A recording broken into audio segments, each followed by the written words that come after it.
Namaste. Cricket and match मोरमध्ये आपलं स्वागत. तर मित्रांनो, कसे आहात तुम्ही? सामना पाहताय की नाही? आज सामन्याचा दुसरा दिवस. काल पहिल्या दिवशी मी जे भाकीत केलं होतं, स्कोअर बोर्ड काही सांगत असू दे, मी आज आज आज सुद्धा त्याच्यावरच ठाम आहे, हा सामना आपण जिंकणार आहोत. तर मित्रांनो, काल पहिल्या दिवसाचा खेळ संपला. पहिल्या दिवसाचा जो खेळ होता तो खरोखर अतिशय चुरशीचा झाला. चांगली बॅटिंग, चांगली बॉलिंग, पावसाचा व्यत्यय, सर्व काही बघायला मिळालं. आणि कालचं विशेष म्हणजे पहिल्यांदाच ग्रीन टॉप फास्ट विकेट या सिरीजमध्ये पाहायला मिळाली. आत्तापर्यंतच्या ज्या विकेट्स होत्या त्या सगळ्या हे होत्या, म्हणजे प्लॅसिड होत्या, एवढ्या काही हे टिपिकल इंग्लिश विकेट्स नव्हत्या. काल मात्र टिपिकल इंग्लिश विकेट्स आणि टिपिकल इंग्लिश वेदर या दोन्हीचा अनुभव आपल्याला मिळाला. आणि स्कोअर बोर्ड जरी सांगत असला 6 आऊट 200, तरी चांगलं खेळले आपले, हे चांगलं खेळले आपले बॅट्समन नक्कीच. एक फक्त हा जो आऊट झाला शुभमन गिल, तो मात्र अतिशय दुर्दैवी होता. रन नव्हताच तिथे, तो रन घ्यायला गेला आणि धावबाद झाला.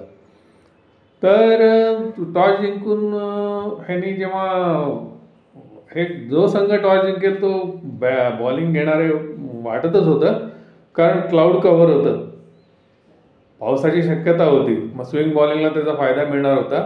आणि इंग्लंडचा संघ फक्त 4 जेन्युइन हे घेऊन उतरलेला आहे. त्यांच्या संघामध्ये रेग्युलर स्पिनर एक पण नाही आहे, त्यामुळे ग्रीन टॉप विकेट असणार हे सगळं माहिती होतं, त्याप्रमाणेच झालं. आणि टॉस जिंकून जेव्हा पहिल्यांदा फलंदाजी त्यांनी आपल्याला दिली तेव्हा त्यांच्या दृष्टीने सुरुवात पण चांगली झाली. पण एक सांगतो की आत्तापर्यंतची जी पिचेस होती ना, त्याच्यावरती जेव्हा मोठा स्कोअर व्हायचा तसं हाय स्कोअरिंगचं हे पिच वाटत नाही. प्रोव्हायडेड उद्यापासून जर एकदमच स्वच्छ सूर्यप्रकाश पडला आणि ह्याची काही साथ मिळेल अशी झाली तर पुन्हा मोठा हे धावसंख्या होऊ शकेल, पण तसं वाटत नाही आहे. बहुतेक ही लो स्कोअरिंग मॅच होती. तर मग पहिल्या डावामध्ये आपले 350 जरी रन झाले, 300-350, तरी तो हे चांगला असेल. तर कालचं खेळाचं म्हणजे वर्णन करायचं झालं तर सुरुवातीची जी त्यांची गोलंदाजी होती ती खूप चांगली होती. विशेषतः ॲटकिन्स आणि वोक्स यांनी चांगला तिखट मारा केला होता. पण त्या मानाने हा जोश टंग आणि ओव्हरटन हे खूप स्वैर मारा करत होते. पण असं होतं ना की हा जो जोश टंग आहे त्याचे जे बाउन्सर येत होते त्याला उसळी खूप मिळत होती, शॉर्ट पिच डिलिव्हरी ज्या होत्या.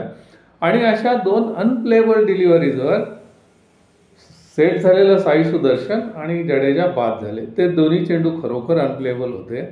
आणि मार्क माय वर्ड्स, आपण जेव्हा हे सुरू करणार आहे ना तेव्हा प्रसिद्ध कृष्णा सगळ्यात जास्त यशस्वी ठरेल असं मला वाटतं.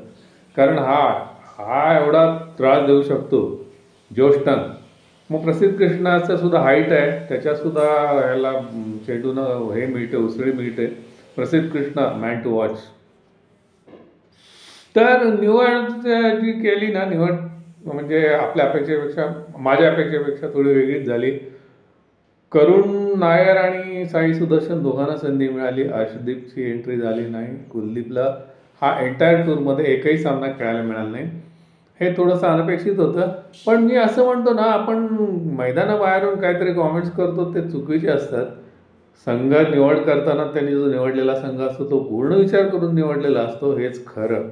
कालचं जे पूर्ण ग्रीन टॉप आणि ग्रास असलेलं जे पिच होतं त्या पिचवर कुलदीपची निवड होणं थोडं अवघड वाटत होतं, त्याप्रमाणे ती झाली नाही.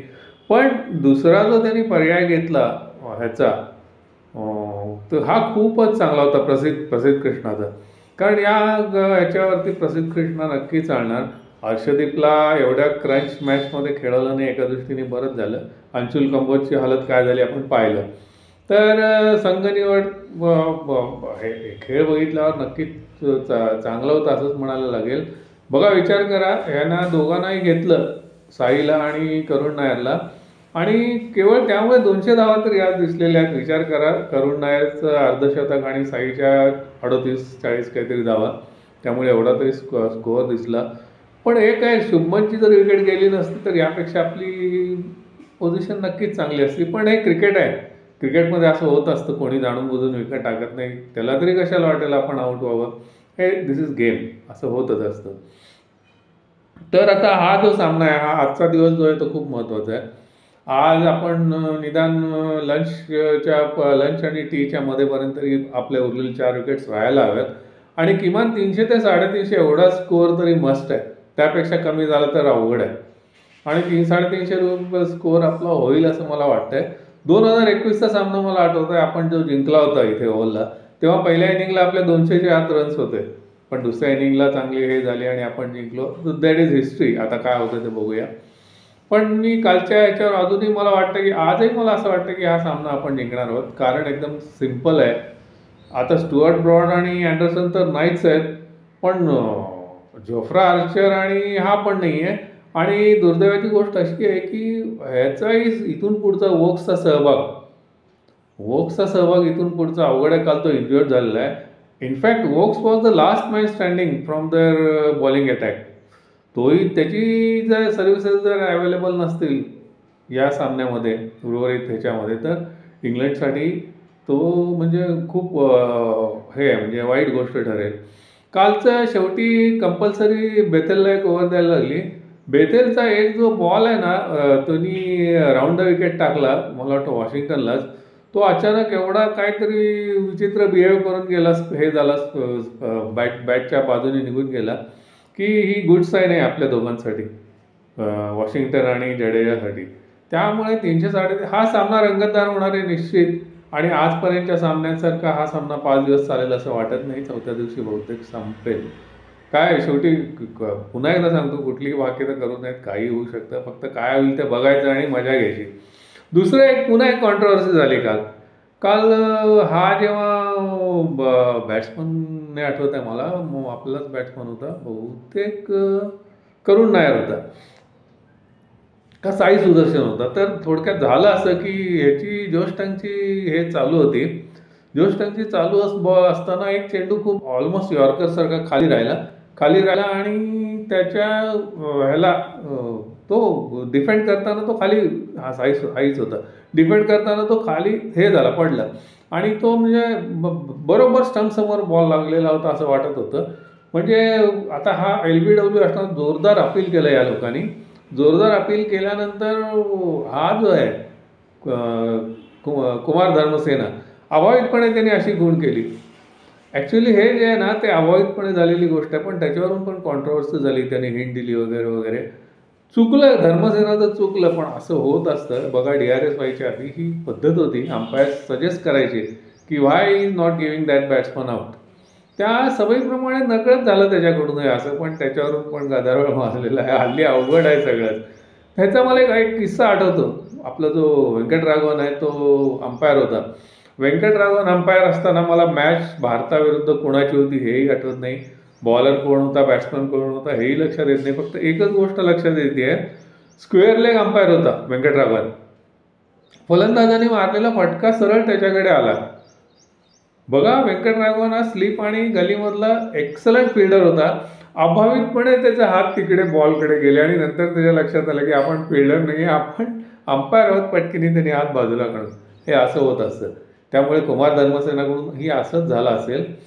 तर आपण हल्ली कॉन्ट्रोवर्सीज होतातच, जाऊ दे, असू दे, तो विषय सोडून द्या, आपण सामन्याबद्दल बोलू. हा सामना अतिशय रंगतदार अवस्थेत आहे. आज तर मी तर म्हणतो 50-50 आहे. 50-50 आहे त्याचं कारण म्हणजे अनफॉर्च्युनेटली शुभमनची जी विकेट गेली ना रनआउटची, तर तो मोठा फटका आहे. पण इंग्लंडला सुद्धा अवघड आहे आता, कारण प्रसिद्ध कृष्णा आहे, सिराज आहे आणि हा आहे आकाशदीप आहे. आकाशदीपसुद्धा या ह्याच्यावर, इनफॅक्ट आपले 3-5 बॉलर या पिचवर खूप हे घालून म्हणजे खूप फायदा मिळू शकतील. त्यामुळे नो जायड आपणच आहे सध्या तरी, म्हणजे 200 जरी दिसत असला स्कोअर 6 आऊट, तरी आपण सामन्यामध्ये तर नक्कीच आहोत. 5वी विकेट मात्र जेव्हा 150 धावांवर गेली, तेव्हा मात्र आता असं वाटायला लागलं की ही अवघड झाली मॅच. पण त्यानंतर वॉशिंग्टन सुंदर आणि ह्याची जी पार्टनरशिप झाली, त्या पार्टनरशिपने आपल्याला खूप सावरलं. आता असं आहे की करुण नायरला ही शेवटचीच संधी होती आणि त्याचा त्यांनी फायदा करून आणि इथून याआधी प्रत्येक वेळेला मी सांगत आलो की करुण नायर जो बाद झाला ना, तो चांगल्या चेंडूवरच बाद झाला. आणि दुर्दैवाची गोष्ट म्हणजे तिथपर्यंत अनब्लेमिश खेळत असलेला करुण नायर एकच चेंडू असा खेळायचा की आउट व्हायचा. आता करुण नायरचे 50 झालेत, त्याच्याकडून 100ची अपेक्षा आहे. वॉशिंग्टन सुंदर पण चांगला खेळावा. एनी हाऊ स्कोअर आपला 350च्या जवळपास जावा. 350च्या जवळपास झाला तर will be in a strong position. बघूया, क्रिकेट आहे, काही सांगता येत नाही, काही होऊ शकतं. आपला पाठिंबा तर नेहमी ह्यालाच राहणार आहे. काय काय आजच्या दिवसातल्या घडामोडी कशा होतात बघूया. बहुतेक आज पाऊस नसेल. आता चौथ्या दिवशीच म्हणजे हवामानाच्या अंदाजाप्रमाणे पहिल्या आणि चौथ्या दिवशी पाऊस होता, पहिल्या दिवशी झाला त्याप्रमाणे. उद्या आता पुढचे 2 दिवस बहुतेक क्लिअर स्काईज असतील. बघूया काय काय होतंय. मॅच रंगतदार होणार आहे. हा आपल्यासाठी डू ऑर डाय असाच सामना आहे. आपण ऑल आऊट आता अटॅक करून जिंकायचा प्रयत्न केला पाहिजे. त्या ह्याच्यामध्ये आपल्या संघाला यश मिळेल अशी खात्री वाटते. तर मित्रांनो, माझे व्हिडिओज तुम्हाला आवडत असतील तर माझं चॅनल सबस्क्राईब करा, लाईक करा, शेअर करा. बरं आहे, तर मग भेटूया पुन्हा.